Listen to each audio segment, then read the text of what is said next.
Assalamualaikum warahmatullahi wabarakatuh. Alhamdulillah wassalatu wassalamu ala Rasulillah wala haula wala quwata illa billah. Bapak Ibu saudara sekalian, alhamdulillah kita semua semoga tetap dalam lindungan Allah Subhanahu wa taala. Kita sehat walafiat ya, semua keluarga kita juga begitu. Kita pagi ini membahas satu hal yang penting pas 21 April ya. Hari ini biasanya diperingati sebagai Hari Kartini. Nah, saya ingin memulai artikel ini dengan satu poster yang kemarin saya terima. Ya, kemarin itu dari Senin 20 April saya terima satu poster yang melalui WhatsApp itu yang berjudul Kartini Masa Kini dalam krisis COVID-19, perlindungan warga dan kerjasama luar negeri. Jadi di poster itu ada semacam diskusi ya melalui webinar Zoom gitu. Hari ini nanti malam diskusinya itu pembicaranya ada 11 orang. Nah, 10 orang itu duta besar semua. Duta besar Indonesia di luar negeri yang semuanya perempuan. Mungkin ini saya tidak tahu ya, perlu penelitian, tapi kalau sekilas barangkali ini satu kondisi yang baru ya. Ada 10 duta besar Indonesia di luar negeri yang perempuan. Nah, satu orang staf ahli. Kemudian seminar itu pembukaannya oleh Menteri Luar Negeri kita ya, Bu Retno, yang juga seorang perempuan gitulah. Nah, saya tidak ingin mempersoalkan masalah ini ya, tapi kalau kita menangkap poster ini gitu ya, apa sih yang mau dicapai dengan kemajuan perempuan ya? Karena dalam pandangan Islam gagasan kemajuan perempuan itu bukan hal baru ya kan. Yang jadi masalah kan nanti gagasan kemajuan perempuan itu dibarengi dengan slogan gitu ya, seolah-olah perempuan itu tertindas gitu. Jadi bahwa selama ini ada rezim laki-laki yang menindas perempuan, dan akhirnya tempat penindasan yang utama itu adalah keluarga gitu. Maka keluarga itu adalah tempat ya di mana ketidakadilan terhadap perempuan itu terjadi. Maka ide kemudian yang muncul adalah kesetaraan gender, karena selama ini dianggap tidak setara. Nah, ini yang kita sudah bahas dalam beberapa artikel tentang masalah ini ya. Tapi kita lihat sekarang cara berpikirnya gitu ya, bahwa perempuan itu maju ya. Ini yang gagasan yang ekstrim sebetulnya dari kemajuan perempuan ya, bahwa perempuan itu maju kalau dia menjadi anggota DPR, menjadi duta besar, menjadi menteri, bahkan menjadi ketua DPR, menjadi presiden, itu maju perempuan gitu. Tapi kalau perempuan itu menjadi ibu rumah tangga ya kan, menjadi mitra bagi suaminya dalam mendidik anak-anak di rumah ya, itu tidak dianggap sebagai sebuah prestasi kemajuan perempuan. Nah, inilah yang salah gitu ya. Jadi Islam itu agama yang adil, menempatkan perempuan pada tempatnya. Dan ketika itu disandarkan dengan Kartini Masa Kini, maka itu menjadi hal yang aneh. Seolah-olah gitu ya, di Nusantara kita ini gitu ya, baru ada seorang Kartini gitu yang bercita-cita memajukan perempuan. Dan Kartini itu lahir 1879, 21 April. Meninggal ya 17 September 1904. Jadi Kartini itu wafat ya 4 hari setelah melahirkan anak yang pertama. Ya, beliau insya Allah ya seorang muslimah yang di akhir hayatnya kemudian mengkaji Islam secara lebih intensif gitu kan, belajar Islam kepada seorang kiai terkenal, Kiai Soleh Darat di Semarang. Nah, Kartini kalau kita lihat gitu ya, beliau seorang istri yang taat ya pada suaminya, dan seorang anak yang sangat mencintai ayahnya, karena sebetulnya Kartini ini kan dinikah oleh seorang Bupati Rembang ya, Bupati Adipati Joyodiningrat gitu ya, yang sudah punya 3 istri. Jadi Kartini itu istri keempat gitu ya. Beliau rela itu demi menyenangkan ayahnya. Dan di situ kemudian ya surat menyurat Kartini, kita tahu ya, karena dia punya kemampuan berbahasa Belanda. Nah, Kartini surat menyurat dengan teman-teman Belandanya, karena dia juga dari kalangan Ningrat ya.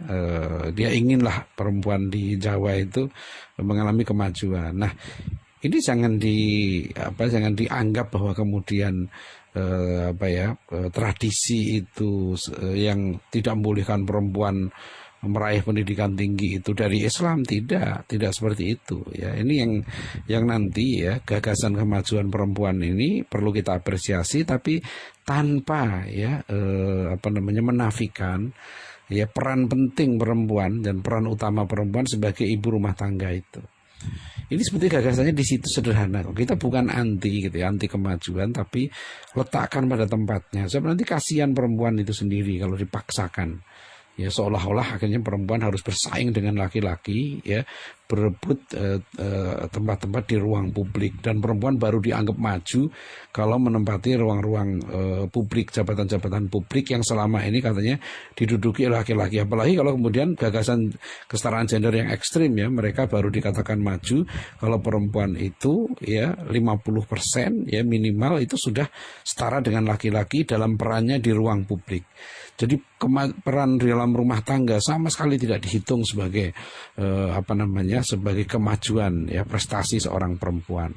Maka di dalam poster seminar itu kan saya pertanyakan, kok nggak ada istri Pak Jokowi gitu loh. Kita mengenal istri Pak SBY ya, Bu Ani ya, almarhumah, yang begitu besar peranannya gitu ya, dalam bukan hanya dalam keluarga tapi juga dalam kenegaraan ya kan. Saya dengar dari seorang tokoh yang ketika ada sesuatu gitu ya, maka beliau aspirasikan aja kirim ke Bu Ani SBY gitu, dan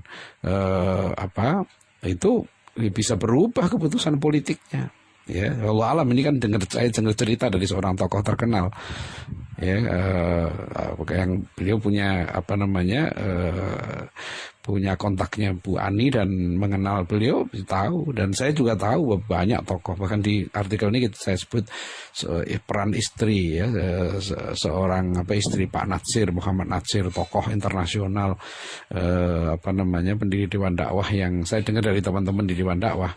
Wah, dulu terpaksa, kadang-kadang Pak Nasir ini sering gitu ya bekerja itu sampai larut malam, karena beliau sampai ada staf yang bilang, aduh kita kadang-kadang susah mau pulang, Pak Nasir belum pulang ya, akhirnya terpaksalah kita bilang ke Pak Nasir bahwa ada telepon dari Umi gitu. Nah kalau Uminya sudah telepon gitu, istri Pak Nasir sudah telepon, beliau nggak banyak nanya, Pak Nasir itu langsung pulang ke rumah.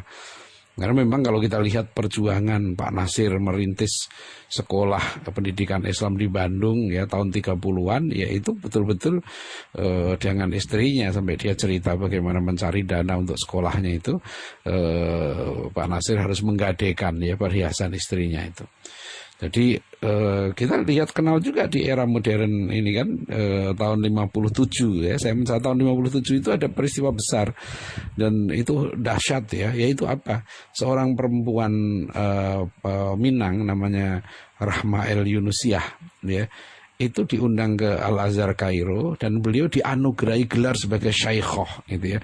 Itu luar biasa loh, gelar syekh itu gelar kehormatan keilmuan, ini syekh perempuan. Itu perempuan pertama yang mendapatkan gelar syaikhah. Jadi karena Rahma El Yunusiah ini ya, beliau seorang ulama perempuan dan beliau pendiri pesantren Diniyah Putri Padang Panjang, sekarang masih eksis pesantrennya. Dan beliau juga bergerilya ya, beliau juga belajar, yang hebat lagi ada mahasiswa saya nulis disertasi doktor tentang Rahma El Yunusiah ini. Beliau ini juga belajar senam, jadi belajar kedokteran, belajar agama, segala macam. Beliau juga belajar senam, bahkan kepada orang-orang Belanda juga beliau belajar senam, gitu ya. Dan ini menarik, tokoh-tokoh perempuan kita ini real, mereka bekerja secara nyata tanpa harus gembar-gembor soal emansipasi dan kesetaraan gender, feminisme. Ya, mereka sudah hebat. Bayangkan ya, ini kita ambil contoh abad ke-16 ya, di Aceh itu sudah punya panglima perang kerajaan Aceh ya, Laksamana Malahayati. Silahkan dibaca di internet tuh, di Wikipedia aja, cerita menarik tentang Malahayati ini, bagaimana kehebatan dia 1599 ya kan. Belanda datang ke Banten itu 1596 kan, 1599 ya kan, itu panglima perang ini Malahayati ini sudah berperang melawan armadanya Cornelis de Houtman, dan Cornelis de Houtman itu kalah dan dia meninggal di situ. Dia mati dalam perang itu. Dan Malahayati ini sangat disegani sampai kemudian Ratu Inggris waktu itu ya, Ratu Elizabeth I mengirim utusannya untuk berunding dengan Aceh, memilih jalan damai. Karena untuk bisa melintasi Selat Malaka. Itu jadi ini abad ke-16 ya, abad ke-16. Ya, Kartini itu lahir abad ke-19, 300 tahun kemudian. Jadi kalau kita bicara kemajuan perempuan, ibu kita Kartini, coba renungkan gitu ya. Bagaimana seorang perempuan lulusan pesantren abad ke-16 sudah, bahkan dia dianggap sebagai laksamana wanita pertama di abad modern. Ya, lulusan Akademi Angkatan Laut Aceh yang bekerja sama dengan Turki Utsmani waktu itu, yaitu Baitul Maqdis. Ada yang saya baca itu namanya Baitul Muqaddas. Jadi ini satu peristiwa yang besar. Setelah itu Aceh punya seorang ratu namanya Ratu Safiatuddin ya. Itu seorang yang sangat dahsyat ya, ratu ini juga seorang ratu loh, seorang perempuan. Bukan hanya seorang ratu biasa, dia ahli perang. Ya, dia ahli strategi perang, dia ahli sejarah ya, dan dia mengembangkan ilmu pengetahuan. Di Bone ya, awal abad 20 ada seorang ratu juga. Awal abad 20 itu Siti Aisyah, namanya Siti Aisyah Wetan Riole. Dan prestasi Sastra Republika pernah menurunkan sosoknya ini, bagaimana Siti Aisyah Wetan Riole seorang ratu ya, tokoh pendidikan juga dan ahli sastra. Ya, jadi artinya apa di sini ya, bahwa di dalam pandangan Islam ya, kemajuan seorang perempuan itu sudah bukan hal yang aneh ya, itu sudah satu keharusan, karena Islam itu memang hadir ya untuk menyetarakan laki-laki dan perempuan secara adil ya. Jadi jangan ekstrim ya, jangan menindas perempuan ya. Perempuan tidak boleh mencari ilmu, itu nggak betul. Mencari ilmu itu wajib bagi setiap muslim, laki-laki atau perempuan ya. Jadi itu nggak boleh perempuan itu dihalang-halangi untuk dia maju dalam bidang keilmuan. Tapi soal peran dia gitu ya, perempuan sebagai ibu rumah tangga, itu juga sebuah prestasi yang penting ya. Jadi jangan anggap prestasi perempuan itu hebat justru kalau dia meninggalkan rumah tangganya ya, dia menelantarkan rumah tangganya. Nah, itu yang tidak betul. Ini saja sebetulnya ya, peran Islam itu mendudukkan suatu pada tempatnya yang betul. Itulah sikap adil. I'dilu huwa aqrabu littaqwa, berlaku adillah kamu karena adil itu lebih dekat kepada takwa. Nah, silahkan dibaca artikel itu yang kita beri judul Bersikap Adil Terhadap Kartini dan Muslimah-Muslimah Hebat Lain. Ya, demikian, billahi taufik wal hidayah. Wassalamualaikum warahmatullahi wabarakatuh.